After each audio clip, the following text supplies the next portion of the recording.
39-ാം ദശകത്തിലെ 8-ാമത്തെ ശ്ലോകമാണ്. തദ പശുപമന്ദിരേ ത്വയി മുകുന്ദനന്ദ പ്രിയാ പ്രസൂതി ശയനേ ശയേരുവതി കിഞ്ചിതഞ്ജത്പദേ വിബുദ്ധ്യ വനിതാജനൈസ്തനയ സംഭവേ ഘോഷിതേ മുദാ കിമു വദാമ്യഹോ സകലമാകുലം ഗോകുലം. നന്ദഗോപുര് അവിടുത്തെ ഗോകുലത്തിന്റെ അധിപനാണ്. അദ്ദേഹത്തിന്റെ വീട്ടില് എന്ത് നടന്നാലും അവിടെയുള്ള എല്ലാവർക്കും വളരെ സന്തോഷമാണ്. സങ്കടം നടക്കുകയാണെങ്കിൽ എല്ലാവർക്കും സങ്കടമാണ്. അപ്പൊ ഇവിടെ നന്ദഗോപന്റെ ഭാര്യയായ യശോദ പ്രസവിക്കാൻ ഉള്ള സമയമാണ്.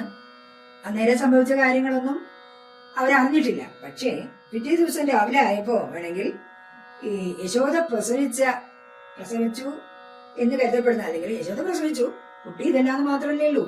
ആ കുഞ്ഞ് യശോദയുടെ അടുത്ത് കിടന്ന് ആ കുഞ്ഞിക്കാലുകൾ ഇളക്കി പതുക്കെ കരയാണ്. ആ കരച്ചിൽ കേട്ട് അവിടെ ഉണ്ടായിരുന്ന ഗോപസ്ത്രീകളും ഒക്കെ അല്ലെ, അവര് മോഹത്സപ്പെട്ടതുപോലെ കിടക്കുകയായിരുന്നു.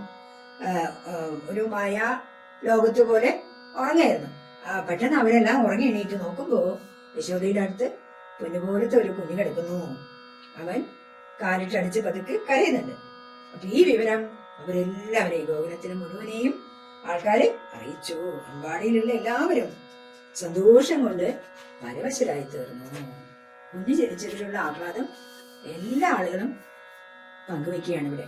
തദ പശുപമന്ദിരേ ത്വയി മുകുന്ദനന്ദ പ്രിയാ പ്രസൂതി ശയനേ ശയേ രുവതി കിഞ്ചിതഞ്ജത്പദേ വിബുദ്ധ്യ വനിതാജനേ സ്തനയ സംഭവേ ഘോഷിതേ മുദാ കിമു വദാമ്യഹോ സകലമാകുലം ഗോകുലം.